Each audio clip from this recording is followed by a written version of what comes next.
Hype man, Raj Nation,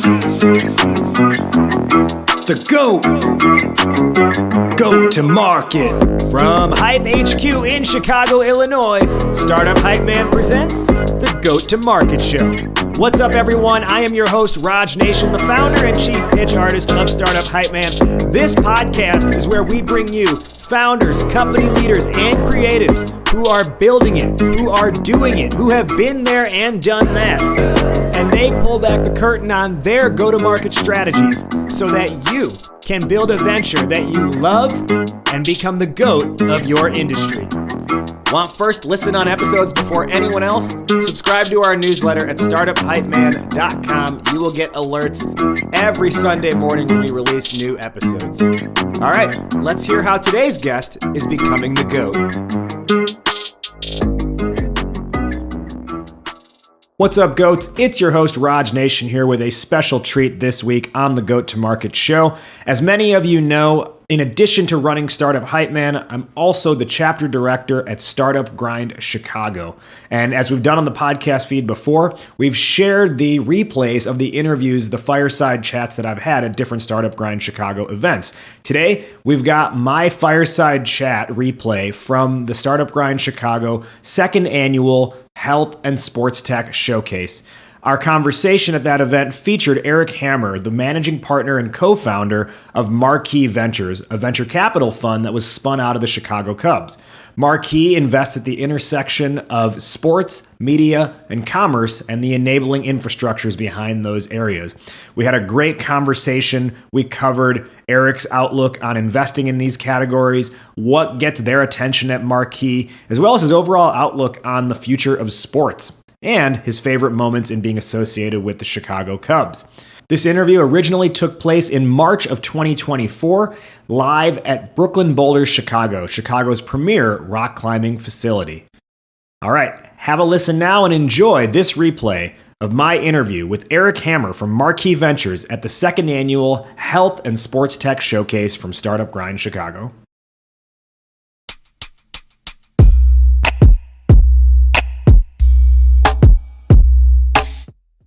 All right, Erik, thank you for being here and spending some time with us today. Thank you for having me. Let's dive right in. Yeah. Marquee Ventures spun out of the Chicago Cubs. Let's take it back to 2016, November 3rd. It's about 11:57 p.m. Central Time. Yep. Or November 3rd, yeah, right? The game was November 2nd, but it ended on November 3rd. Yep. 10th inning, ground ball to third base. Chris Bryant scoops it up, almost slips in the process, throws it to Rizzo. Yep. Curse is broken, Cubs win. Where were you in that moment, and what did that feel like? Yeah, so I grew up a Cubs fan. I wasn't working for them, but it's an interesting Chicago story. So I was actually out of town that day on a work trip, and I thought I was going to make it home from, I was in Charlotte, and I thought I was going to make it home for the start of the game. The flight gets delayed because Obama is in town and shuts down the airport. So I'm literally like trying to watch the game on my phone, and so then I finally make it back to Chicago. It's pouring rain, so the flight was delayed landing, and then it got delayed, right? And I actually had a. Should we slide apart a little? Yeah. I'm just gonna so my daughter was born 2 weeks before that, so we were in full chaos mode, falling asleep all the time. So I fell asleep, and then woke up when they came back on the field. So I was in my apartment. Switch. Yeah, that way we won't get the feedback. There we go. I think that's better. Yeah. So I was in my apartment with my wife and baby daughter. My wife was asleep, and so I was by myself. Had just woken up out of a sound sleep on the couch to watch the extra innings. So that's a complicated story. But it was amazing having grown up a Cubs fan. Now that I work kind of in the same building, I'm surrounded by photos of that day and copies of the newspapers and all sorts of memorabilia. So when you work in sports, that's not far from everyone's mind, and hopefully this year we'll get another one, right? Yeah. Team's shaping up pretty well this year, I think. You were a Cubs fan growing up. Should we just trade this microphone back and forth? Yeah. You want me to turn this off? Yeah. Or use this one. Yeah, yours is the better yeah. one. All right. Yeah, better? Okay. Yeah. You were a Cubs fan growing Yep. up. Did you play baseball growing up? Did you play sports? And like, if so, what lessons did they teach you or not teach you? Yeah. Yeah, I did play sports. I played baseball. Wasn't really good enough to go very far, probably just size-wise. I was kind of like the fast outfielder. Couldn't really hit for power. Doesn't get you very far. And then I played soccer. I played golf. I played a bunch of things. But I realized pretty early that I was not going to be pursuing a career, and just did it for fun. I think you learn how to work with teams. You learn failure. You learn defeat, which I think are some of the greatest lessons youth sports teaches. Resiliency, and those are hard to learn outside of a sports environment, or I guess in other competitive settings you can. But to me, that's the takeaway. It's almost like losing, right? Yeah. Like kids need to learn how to lose. Book that one. Put it Yeah, everywhere. right. Kids need to learn how to lose. Right. All right, so getting into your professional career, when you first kind of got into venture capital, I don't mean to age you here, but it was about 20 years ago. Yeah. You were interning at a firm called 76 Capital. Yep. I have to imagine VC has changed at least a little bit since 20 years ago. What are some of the key differences you've seen, or when you look at the landscape, what was it like then versus what it's like now? So it was a lot less competitive. It was, it was less of an industry back then, right? And it was more of like a practice or almost like an art form. I think there wasn't as much data available. Deals weren't priced based on Crunchbase, or you just didn't have the data flow, and deal flow was also less easy, right? Like right now you can go pitch a bunch of investors. It's almost like a cookie cutter process. Back then it was an investor found a company he really liked, he or she liked, you'd sit down, you'd kind of hash out a negotiated term sheet. It was a lot fewer competitive term sheets. So it was kind of more of an interesting process, and you didn't have a lot of angel investors, right? You had people who had built and sold their businesses, but they just put their money in the stock market or bond funds. It was kind of a very I'd say less mature space than it is today. And then when you read historically, I think we're somewhere on the spectrum of going to even a state where it's more competitive for investors, easier to raise money, hopefully, right?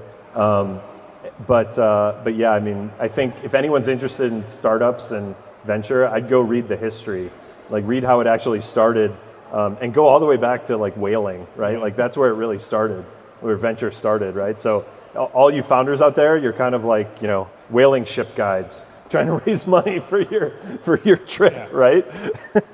It is a fascinating story. Like they would commission these, like whales, brought in whale bones, whale oil, all this stuff. So you'd invest in a boat hoping it would return a big catch back. Now there is a book, I think it's called it's got a green cover. It's like the history of VC. Honestly, I don't recommend reading it. It's just not interesting. It is about like the history, but it's like drier than textbook dry. You can find it. I mean, you can just Google history of VC. And yes, that's probably a better route. Don't get this book. I apologize if the author ever listens to this or watches this.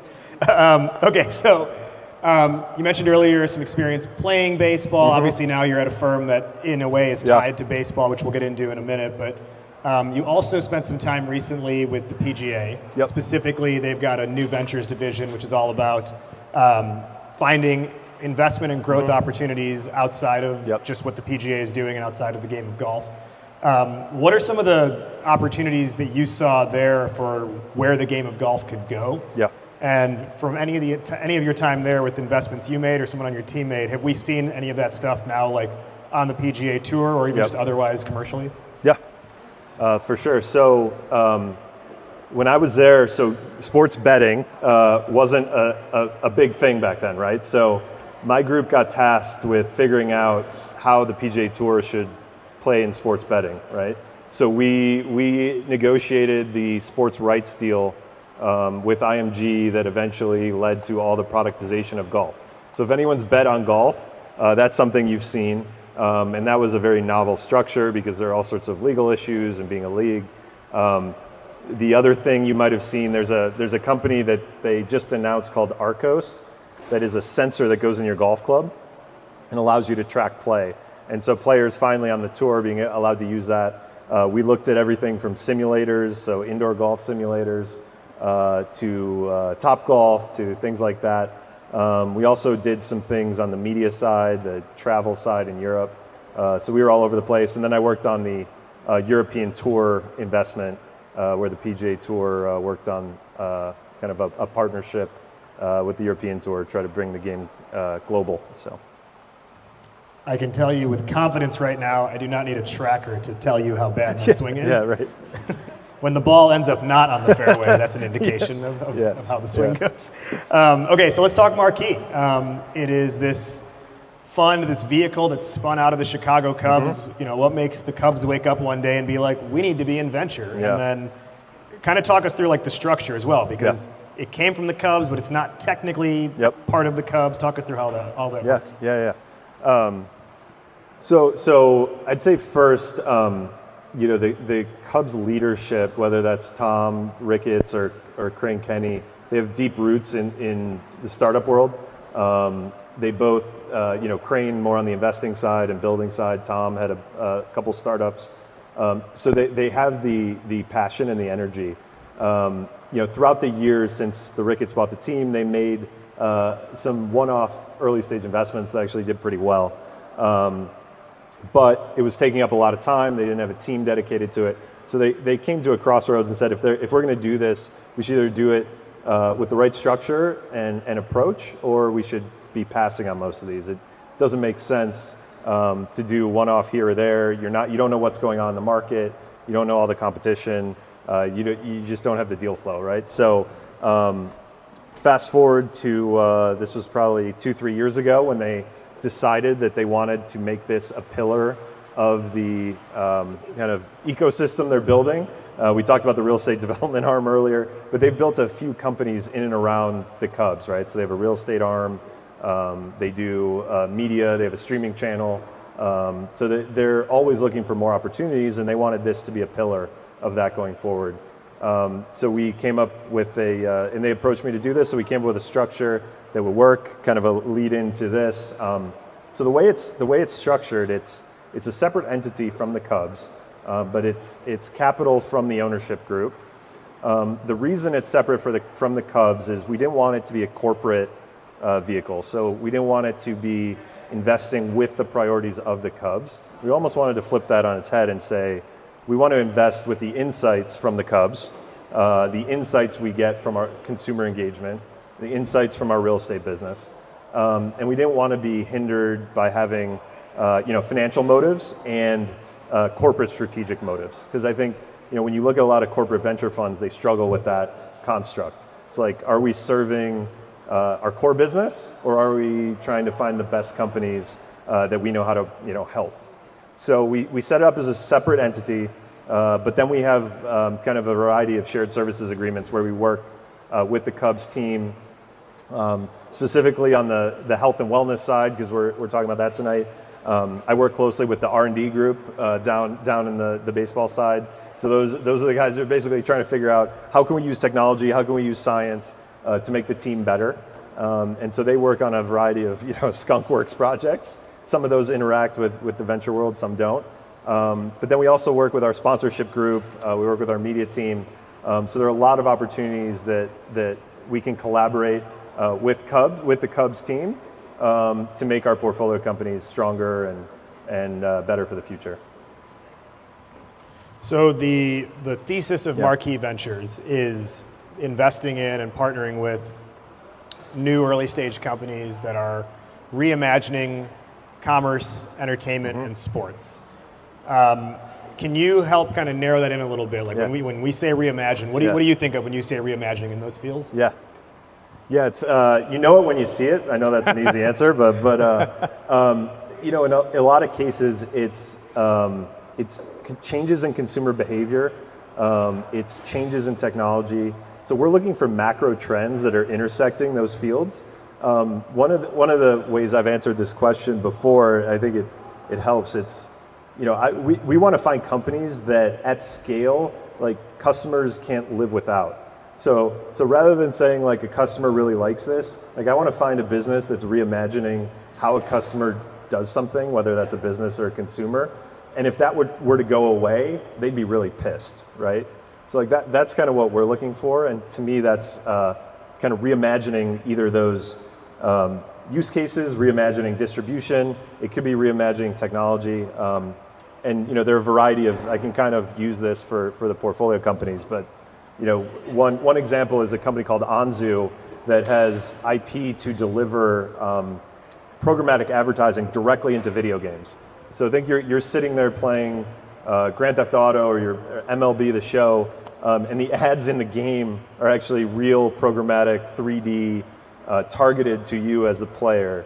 And so you reimagine how brands interact with consumers, right? Like consumers are spending their free time in video games.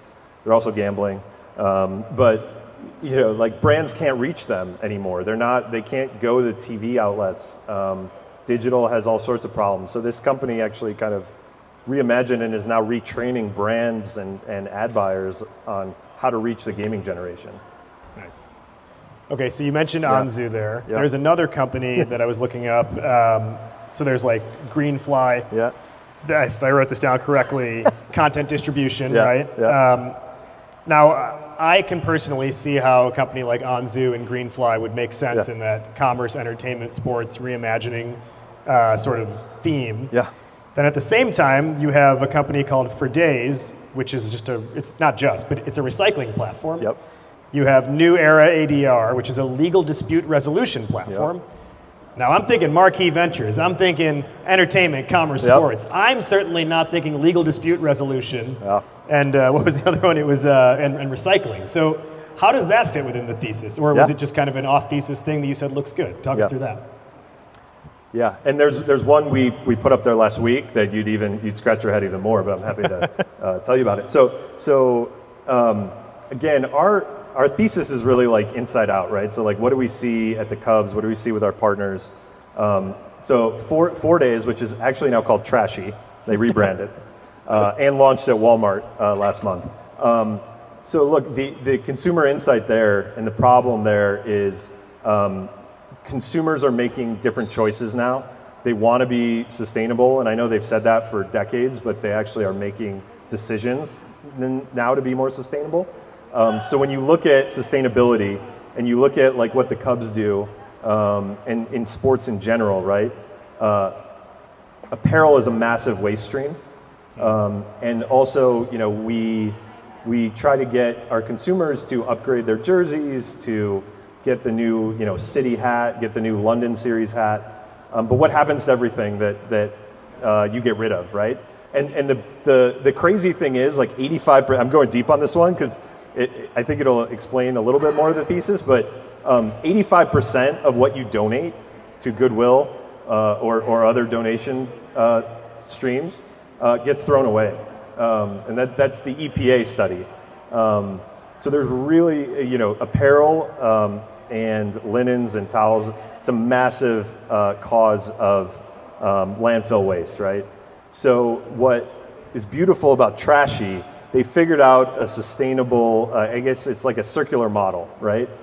You recycle your clothes with them, you get a credit to their marketplace, or for using, you can use across their browser plugin, or you can use at the Cubs store. And then you can buy clothes you would normally buy anyways, right? So essentially you're getting future credits by recycling. And the company makes money both on the recycling side and then on customer acquisition, right? So they're driving more sustainable consumers to brands that are willing to offer these credits. So we did some testing with the Cubs retail stores, but when you think about the broader sports landscape, there's a tremendous amount of jerseys and T-shirts and whatever pullovers that people get rid of every year. And so we wanted to figure out a way to tie all those threads together.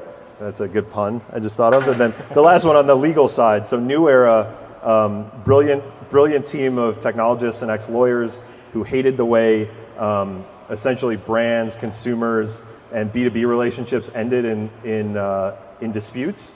And so they built a new platform from that. It actually took off in ticketing first. So now they're in probably 1.5 billion contracts, but their first couple of customers were actually in sports and entertainment. So they launched with Ticketmaster, they launched with Zynga, they work with the US Olympic Committee now. So what we saw was this unique ability we had to build on that with other sports organizations, whether that's ticketing, whether that's sponsors, and we thought this was a unique way to take sports as a wedge rather than an end goal to build their bigger business. So. Well, and I'll tell you, the old jerseys in my house, well, you know, if they don't get thrown away. Collector's items? Yeah, you know, they're going to end up being $400 for someone's old raggedy thing at a vintage shop. Right. Or in my case, I'm still hanging on to that 1995 champion Muggsy Bogues jersey. Don't get rid of that one. Fits like a sports bra now, but still in the closet. And you know what, Ashley? Back in college, I loaned you a Michael Jordan jersey, and I'm still waiting for that one back.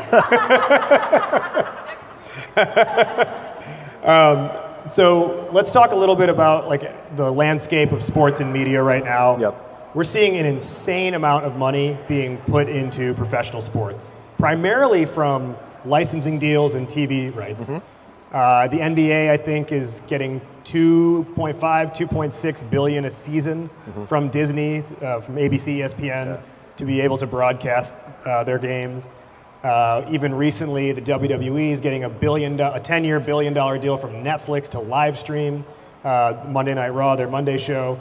So just a ton of money is going into like streaming and broadcast rights, which is now having like a massive ripple effect overall on what sports can do, what sports teams can do, what the leagues can do. Yeah. What do you see as like greenfield opportunity given this like kind of this new money that's come in and this big influx of cash? It's good times to be the leagues, but I think underlying all this is the fact that live sports still bring people together. Like it's one of the last areas of media where you can kind of bring together a live audience. People don't watch live shows anymore. There are a couple of concerts here and there, but everyone's streaming on their own time. So it's hard to reach that audience, right? So you have to think like underpinning this massive sports rights deal. It's all about advertisers, right? Like the NBA isn't getting $2.5 billion just because people, think they deserve it. They're getting it right because you can sell advertising against that, and advertisers are voracious for live content that they know people are going to sit down and watch in front of their iPad, right? But TV screens are still the best screen for individuals, right? To reach them, to show a beautiful product, to show a car or whatever new pharma pill is out there. But it does. The question becomes, where does that money go? You just saw the NFL increase their salary cap significantly more than they thought. So a lot of it's going to players, but a lot of it's also getting invested in new facilities and probably driving up the value of the sports teams. More from my conversation with Erik Hammer in just a minute. But first, if you're going to get in front of someone like Erik or another investor, and you're hoping to get investment from them, you got to make sure your technology is up to par. And if you're not a technical founder yourself, then you've got to have the right partner. But not just any partner, not just a good partner, you want the GOAT of software development as your partner, and the GOAT is Akava. Here's the deal. I've seen too many startups get screwed over by offshore or budget dev shops. What do? Those providers are order takers, they do the bare minimum, and that often means getting software back that has gaping holes in it, or being forced to pay hidden release fees to claim ownership of your code. But then there's Akava. They actually build strategically for scale from day one. They help you make product decisions in the process of developing your software, and they give you full ownership of your code by default. And they've got a killer offer for you. In the name of partnership, they're giving out to the Startup Hype Man community a You Call It code review. What's a You Call It code review? Well, for those who qualify, Akava will review the most critical parts of your code so you can see exactly what your tech needs to launch or scale. And they'll do this completely free. And then you call it from there. So you can get that review from them. And then if you're like, okay, great, I can take it from here on my own, you call it. If you want to get Akava's dev help, you call it. If you want their advice, but you want to take it somewhere else, you call it. It's an unbeatable offer. No one else on the market is putting this out there for the startup community. Are you ready for a You Call It code review? Are you ready to get goated? Head to akava.io. That's akava.io, akava.io. Fill out their inquiry form and tell them Startup Hype Man sent you. Let's come back to Marquee as an investment vehicle, an investment fund. When you look at the portfolio you've already invested in, what would you say are some of the common founder traits? And as you look forward for new investments, what do you look for in a founder? Yeah, so we have a great group. We have 9 companies in the portfolio today. I would say, consistent themes, management teams who, it's not their first go around. I'm trying to think if we, excuse me. And when I say not first go around, not that they've all been successful before, but they've all learned, right? And they've all demonstrated takeaways from their previous endeavors. And so I think actually the ones who have back to failure, right? Yeah. I think the ones who failed before are just smarter. They waste less money. They have people, and not to say there aren't good first-time founders, but you get the sense that they're more in control in an uncontrolled situation, right? I think the other thing is they're obsessed with the problem, not necessarily their technology. So they're obsessed with like the consumer problem or the business problem they're solving. They almost like have empathy to an extreme for that problem or for their customers. And they're great salespeople, right? Which is, as you mentioned early on, like they know how to sell. Like I need to feel comfortable that they can sell investors, that they can sell employees, and that they can sell customers. Because at the beginning, you're the chief salesman as a CEO. So we're always looking for, do we feel comfortable this person can recruit the best talent, they can get other investors, and they can bring on customers and figure out a way to then level themselves up for that next stage, right? So when you're in venture, you're not investing for like a 1-year horizon. So we're kind of thinking through the next 10 years, like, can this person run this company now? Could they run it if they get to 10 million in revenue? And can they bring in a team then to not necessarily take over, but take over a lot of the functions, because the CEO is not going to be able to sell every customer even once you get to Series A. So then conversely, what are red flags in a founder, or even beige flags? Beige flags. I don't know if I've seen a beige flag. I'd say overconfidence, but that's a tricky one, right? Because every founder, they're willing to run through walls, but there's something to be said for like acknowledging the unknowns or acknowledging the challenges you've had. There's a respect from that, because you're gonna have more challenges along the way, and you're gonna have missteps, and so understanding that someone can acknowledge those and learn from those and take feedback is important. So when I say overconfidence, it's I'm not worried about raising money, or I'm not worried about hiring. I've got the best product in the world. I'm not worried. When someone says I'm not worried, I kind of get a little worried. And then overselling, like telling us that you have customer deals, or telling us you have partners lined up, and we're gonna dig into that. Like if you tell me you're selling to Walmart, or you have a big deal in place with you pick the name, like we're not going to just write a check before investigating that. So those things always bring up red flags. Like, or he or she said they are far along in this process, but you've only had one phone call. Like we don't deal well at Marquee with misleading us, so that one's always a red flag. So don't lie. Got it. Don't lie. Well, actually, to that point, speaking of lying, speaking of lying, one thing that I have been a lot of the clients I work with Startup Hype Man, one of the things we've been doing over the last year or so is adding a slide to the deck well, or as part of the ask slide, just having a section of it that says, here's where we need help, and just kind of being upfront and transparent about the gaps that this founder acknowledges they have, and where they think the firm they're talking to potentially could have resources for them. Yep. Do you see that as the right level of confidence and knowing limits, or? Yeah, I like that. Here's what we're looking for from our investors. I think is a great pitch, because it also helps us determine if we're a good fit, right? And we're also always looking at fit as one of our key priorities. I would take it one step further and say, here are the things we don't know yet, and here's what we're doing to figure that out. So like, think about it from a scientific process standpoint. Here's our hypothesis. Here's what we're going to test, and here's what we're going to do after we find out the answer from that test, and here's how much the testing it costs, right? So I love founders who think like the scientific method, because everything's test and learn and iterate. So the more I can see you're thinking about iterating and telling me what you need to figure out to reach that next level, that to me shows that kind of next layer of thinking.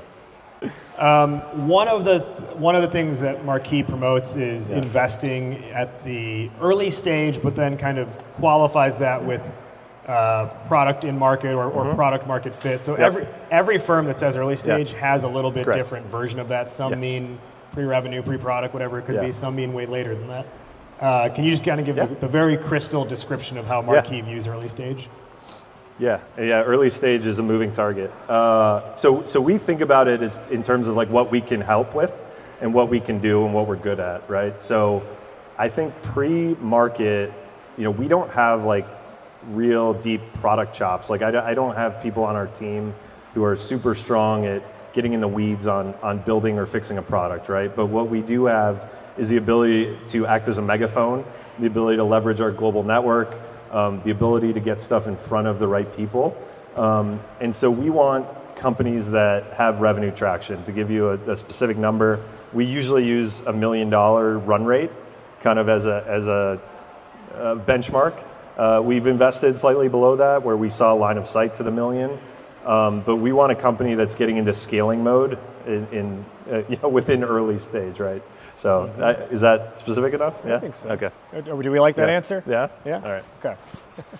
2 thumbs up, four thumbs up from the Schultz brothers. That's right.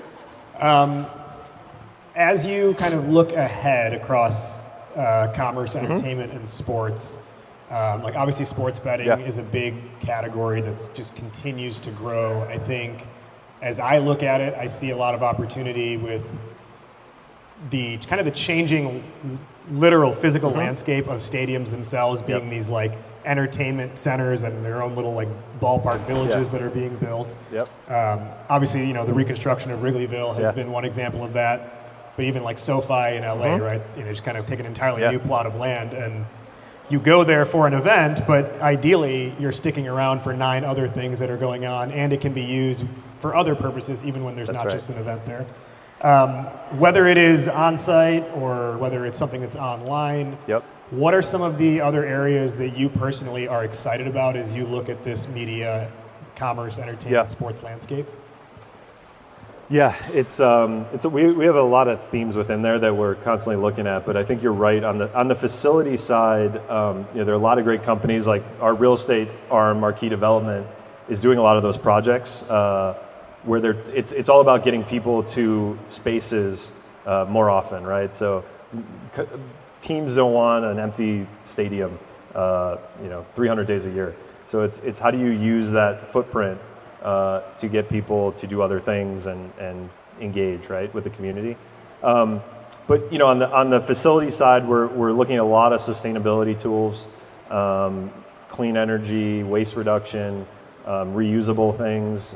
We've looked at cashierless checkout, and I think we're still in the early innings of cashierless checkout. We'll see where that goes. On the commerce side, we continue to look at new ways to engage with consumers, how brands connect. We actually just made an investment fits in our commerce pillar, but in data privacy.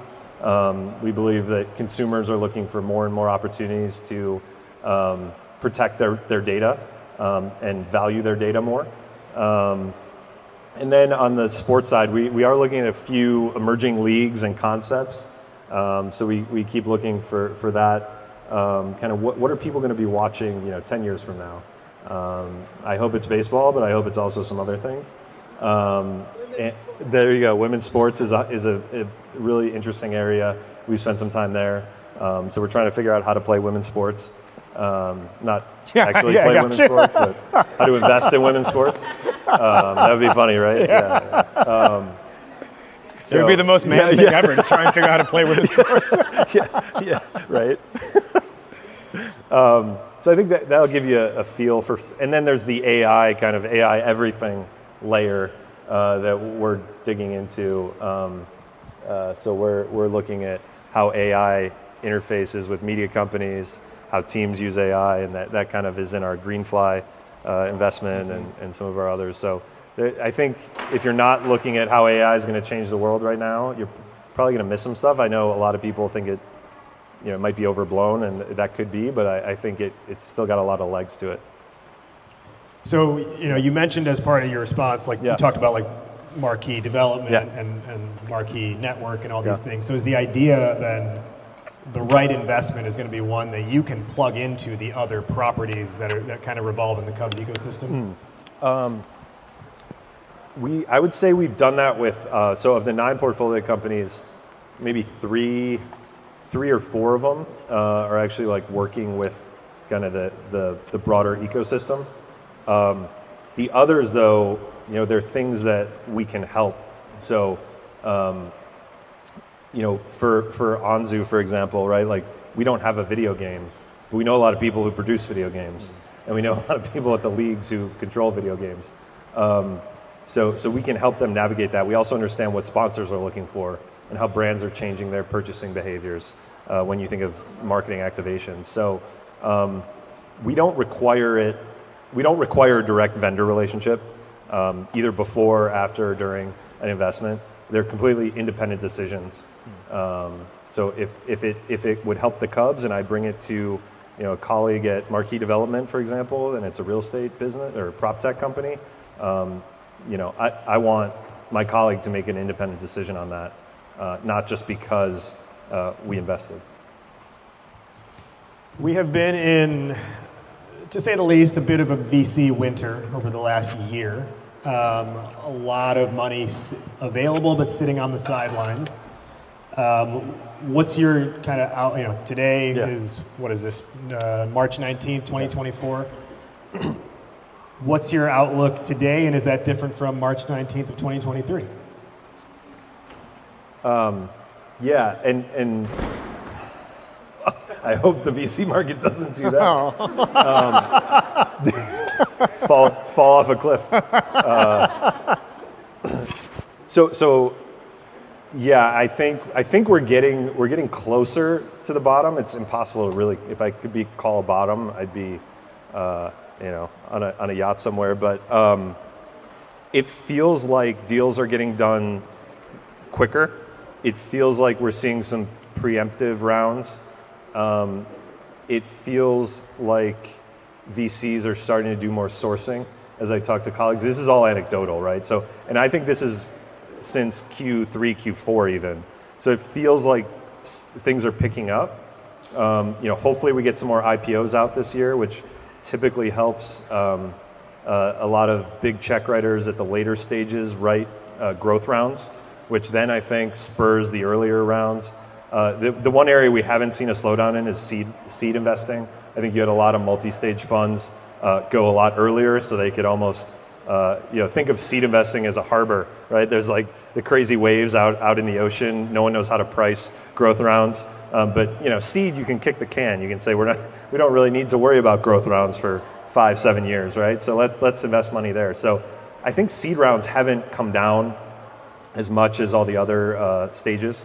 But all that being said, there was still a ton of companies that raised money over the last 2 to 3 years, and whether that's price rounds or bridge rounds, they need to get worked through, right? They price the rounds, high in the heady days, or they raised a ton of money in bridge rounds, with the goal of raising around this year.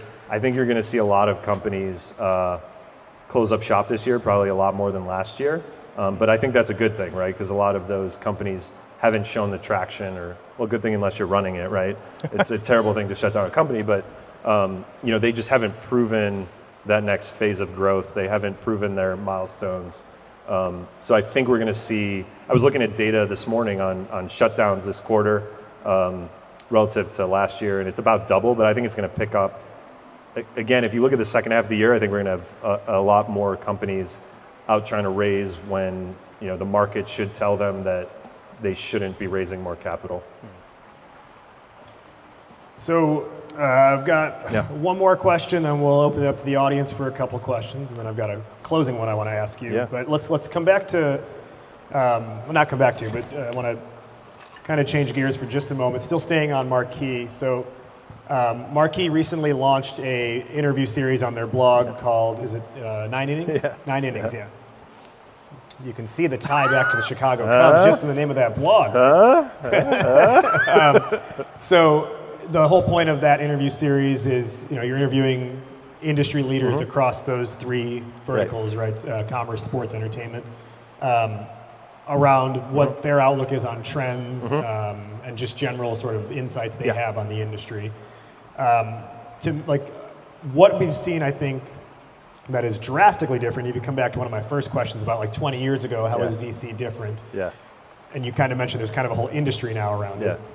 Part of the industry of VC is having a point of view and really broadcasting that point of view. And you see a lot of funds have a position called director of platform where their job is to have the VC fund almost be like a marketing vehicle as well. So what would you say is the Marquee point of view as it pertains to the industry overall, and what voice do you want Marquee to have, and how do you see that coming to life beyond, or is it this and more, or is it staying in the blog category? Yeah, so the genesis of 9 Innings, we wanted to share our voice. We wanted to, and look, everything we're doing is really designed to connect with founders, because we're not raising money right now. We're not trying to build, outreach to LPs. What we wanted to do was share the depth and breadth of our network. We wanted to share some of the points of view we have with some of the questions we write. But we also realized that there are a lot of podcasts out there, and for us to break through on a podcast, it wasn't, it was going to take a lot. We also knew there were a lot of newsletters out there that have a ton of content. So we wanted to do something short, pithy, quick hitting that you could read and move on with your day. So that was kind of the concept behind it. I think we'll do more. We just had our portfolio summit down in Scottsdale last week at Cub Spring Training, which is pretty fun. And we brought together speakers from the venture world, from the sports world, founders exited before. So we're kind of founder first, and we wanted to deliver kind of messages from people in the sectors that we know well that might resonate with founders in those fields. So that's kind of the ethos behind it. Will we ever have a director of platform? I don't know, but it's all about value for the founders. We've got the rest of my conversation with Erik Hammer right around the corner, but first, let's talk about your marketing automation. If you're going to market, and if you want to become the GOAT to market, you've got to have the right marketing automation system. And after over a decade using MailChimp, I'm so glad that I switched over to ActiveCampaign. ActiveCampaign really is the GOAT of marketing automation. Whether you're a B2B SaaS, a marketplace, a consumer app, or really anything in between, every kind of business needs a newsletter. At Startup Hype Man, we use newsletters as probably one of the top 2 drivers of content and lead generation. And from setup to send, every newsletter we've published has been a 10x easier experience since switching to ActiveCampaign. ActiveCampaign has tons of integrations, automations made simple, and I just want to touch on that point for a moment. What I'm able to do with ActiveCampaign is when someone books a sales meeting with us through our Calendly account, we have an automation set up where they get added to our CRM list, and the tag that they're a lead gets automatically added to their contact name, and that creates its own sequence to support the sales process. And setting that up was like chef's kiss level easy. On top of that, anytime I have an issue, the customer support is actually supportive. You get live chat in seconds, and if you really need help beyond a live chat, you can set up a one-on-one strategy call really at any time. I can tell you this with 100% certainty, I no longer feel restricted by my automation software. Now, even better, they've made their pricing even more affordable than before, with plans now starting at just $15 a month. Not only is there great pricing, but you can even get started on a free 2-week trial. Just hit the link in this episode description, and you can get started with ActiveCampaign. Back now to the conversation. Let's open it up for some questions. Yeah. We'll get one or two right here. Your hand was first. Yeah. What's your name? Kara. Kara? Kara, yes. Kara. What's your question? I'm curious if you guys are looking at NIL, or if you're more focused on kind of the more professional world or everything going on there, and if so, where is that on your radar, and how are you thinking about it? Yeah. The question for anyone who didn't hear and from Kara was, is Marquee looking at NIL? For those who are not familiar, that's name, image, likeness, and that is the newer ability of NCAA athletes to make money off of their name and their asset as a personal brand. Yeah. The really scary thing is NIL is now creeping into high school. So they're actually like high school athletes who are getting paid to do ads. Yeah. We've looked at it. We've looked at a few companies, and there's some we really like. It's still like the Wild West. I mean, schools are struggling to manage it, and I don't think it's reached like its mature state. I think we're gonna have more and more changes. It's also messing with just the overall sports world. Like you have colleges that are paying athletes more than they'd make in the NFL. They're like one example down at Texas, Arch Manning. He's making like $3 to $5 million a year. He's making more than his rookie contract would pay him if he went to the NFL. So I don't think we've seen the end of how that's going to evolve, and there are going to be haves and have-nots. And schools are also dealing with transfer portals. So kids are transferring every year now to go for more money. So yes, whenever you have chaos like that, it actually produces a good opportunity for startups.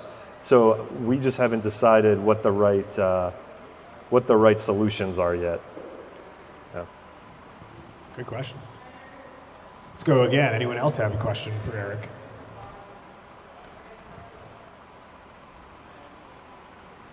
No? Yeah. Yes, right here. Hi, Preston Joppa. My question is, for a startup that is pretty early stage, earlier stage than the early stage you're looking for, what are some creative ways of showing that product market fit? And I'm developing a physical product, so I don't have something selling yet. But are there ways you've seen that appeal to you as a VC?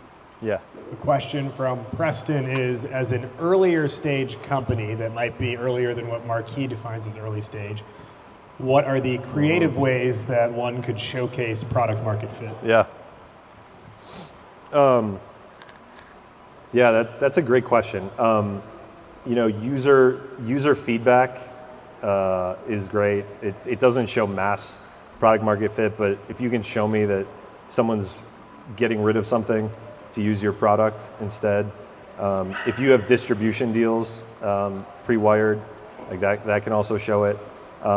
At the end of the day, you need some. You really need, for us, like something quantifiable. And I know that's hard. I didn't truly answer, signal-wise. User testing is great. Like if the raw data on user feedback. That's a tough one, just because we don't do a lot of seed and like pre-seed stuff. But I'm sure you've had speakers who deal with that more, right? Well, I think that's what they'll often say is like, do you have user feedback, testimonials, letters of intent if it's business product? Do you have a healthy looking pipeline if it's business related? But I also think what you can do at this stage. If I don't remember off the top of my head what your product is, but if it would fit within the Marquee thesis, is start to get on Erik's radar now and just kind of send him updates over time, so that way when it does fit, he's warmed up to the idea. Right? Yeah, and we take meetings weekly with all sorts of companies that are too early. But what it does do is it allows us to get to know you. To our earlier point, like get to know what kind of leader you are. Did you follow through on what you told us you were going to do? And we actually have a dedicated amount of time every week that we use to go out and meet companies that are going to raise in a year, right? So we think about our pipeline, like not just this month, but like in 2025. So we want to build that now for then. There was one in the back. You had your hand up.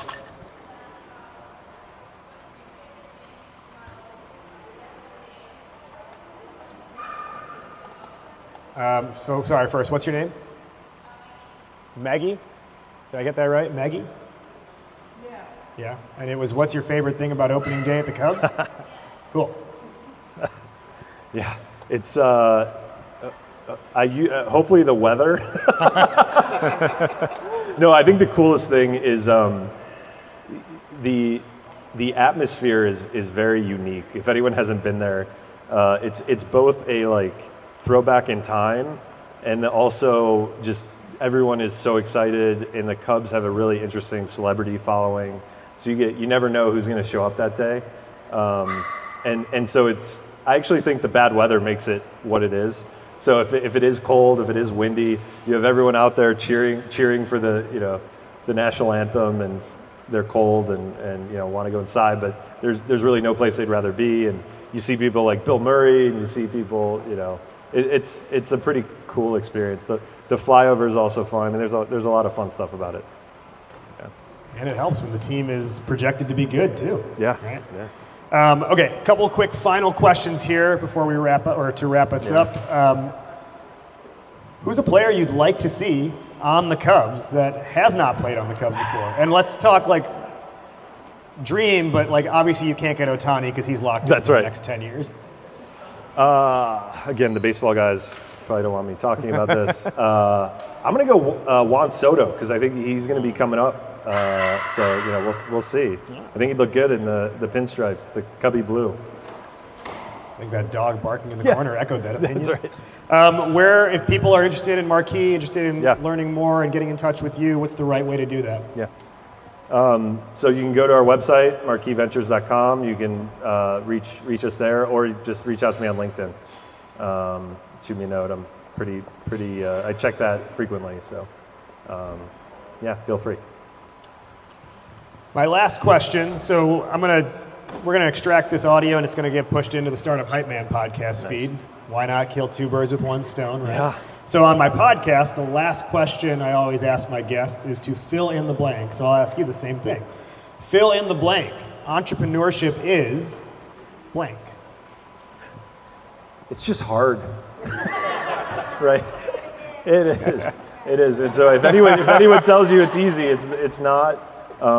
It's one of the hardest things you can do, but if you're passionate about it, if you love what you're building, if you love your customer, it's also rewarding. But don't mislead anyone. It's hard, right? Indeed. Hear, hear. All right, so we brought him in with that amazing standing ovation, and we're going to send him out in the same way. Everybody on your feet. Let's give it up one more time for Erik the Hammer! That's awesome, man. I got to bring you to meetings and have you do that. Hell yeah. That'll put a bow on this one. Before we head out of here, a couple quick housekeeping items. Number one, did you like what you heard? Well, give us a subscribe and a follow. Maybe share it with one friend who you think would find this valuable. Number two, remember that Ask Me Anything I told you about at the end of the episode? That goes down exclusively inside of Goat to Market Club, our online founder and startup community, and you can access it for free. Membership is 100% free at startuphypeman.com/GTM-club. Number three, need pitch help? Startup Hype Man is your man. Whether it's a fundraising narrative or a go-to-market or category narrative, we've got you covered to make sure you have messaging that doesn't help you just go to market, but of course what? Helps you become the GOAT to market. All right, we will see you next week here on the GOAT to Market Show. Thank you for listening. And remember, why be a unicorn when you can be the GOAT?